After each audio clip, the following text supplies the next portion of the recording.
सोलापुरात सर्व नागरिकांची सुरळीत आणि नित्य पाणी पुरवठ्याची अपेक्षा आहे, हे लक्षात घेऊनच पालिका आयुक्त पदाचा कार्यभार स्वीकारल्यानंतर दुहेरी पाईपलाईन टाकण्याच्या कामाला प्राधान्य दिले। पाईपलाईन टाकण्याच्या कामातील प्रमुख अडथळे पूर्ण झाले असून पुढील 1-2 महिन्यात काम पूर्ण होईल। शिवाय उजनीतील जॅकवेलीचे काम देखील दूर झाले आहे, त्यामुळे सोलापूरचा पाणी प्रश्न मार्गी लागेल असा विश्वास पालिका आयुक्त शीतल तेलीउगले यांनी व्यक्त केला। प्रकटलेला आहे। 110 एमएलडीची होती, मग 170ची झाली, मग पुन्हा त्याच्यामध्ये आणखी आर्बिट्रेशन मध्ये वाद गेले। 250, 300 कोटींचे दावे आम्ही त्यांच्या विरुद्ध, त्यांनी आमच्या विरुद्ध दाखल केलेले।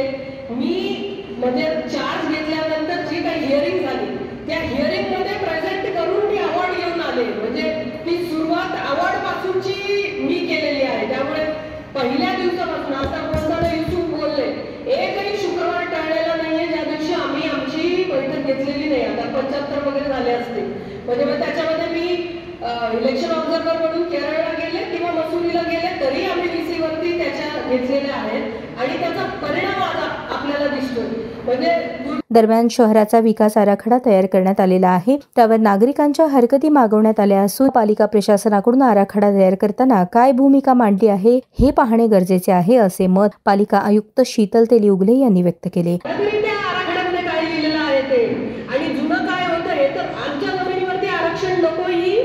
नॉर्मल ह्यूमन भावना आहे, पण शहराचे पार्ट म्हणून ते आरक्षण कुठे तर टाकावे लागतील। सोलापूरचे आरक्षण पुण्यात टाकता नाही येणार, ते सोलापुरातच टाकावे लागतील। त्यामुळे म्हणजे आता ह्या ज्या हरकती आक्षेप घेतील त्यांच्या सुनावण्या रितसर होतील, परंतु हे करत असताना आम्ही विदाउट फिअर ऑर फेवर असा तो विकास आराखडा बनवलेला आहे। त्याच्यात मानकांच्या दृष्टीनं पॅरामीटर्सनुसार शहराची गरज ओळखून, म्हणजे मोठी जमीन हे आमची जी केगावची आहे ती 100% जमीन जेवढी रिझर्वेशन खाली होती तेवढी आमच्या पाठपुराव्यामुळे आमच्या ताब्यात आली महापालिकेच्या। तिथं आम्ही स्टेडियम बनवणार आहोत, सोलर पार्कसाठी मोठी हे ठेवलेली आहे जमीन त्यातली, आणि पुन्हा एक अम्युजमेंट पार्कसाठी ठेवली। आता काही लोक आमची स्टेडियमची जागा कमी केली आणि हे केलं, अरे तसं नाहीये। त्याच्यामध्ये बघा तरी स्टेडियम म्हणजे काय 50-50 हेक्टरचं थोडी स्टेडियम बांधत असतात, त्याच्यासाठी जेवढी गरजेची तेवढी ठेवलेली आहे। जेव्हा आपण मोठ्या स्कीम्स सेंट्रल गव्हर्नमेंटला सादर करतो तेव्हा त्यांचा विषय असतो तुम्ही ग्रीन इनिशिएटिव्ह काय घेतले, ते दिले तर मार्क देतील ना। आमचं म्हणणं आहे आम्ही सोलार पार्क उभा करतो, तिथं सगळी जी सोलार एनर्जी तयार होईल आम्ही ग्रीड मध्ये सोडतो नेट मीटरिंगनी, त्याच्या against we are bulk consumer इलेक्ट्रिसिटीचे, त्याच्या अगेन्स्ट आमचे इकडचे बिल कमी होणार ना। हे पैसे वाचवले म्हणजे पैसे निर्माण करण्यासारखं आहे। तर हे म्हणजे दूरचा विचार करून काही विजन ठेवून ज्या गोष्टी केलेल्या आहेत त्याच्या खोलामध्ये जाऊन पण म्हणजे बघितलं पाहिजे।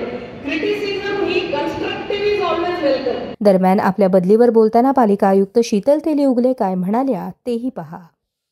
असे अनेक विषय मार्गी लावण्याचा प्रयत्न मी 2.25 वर्षात केला।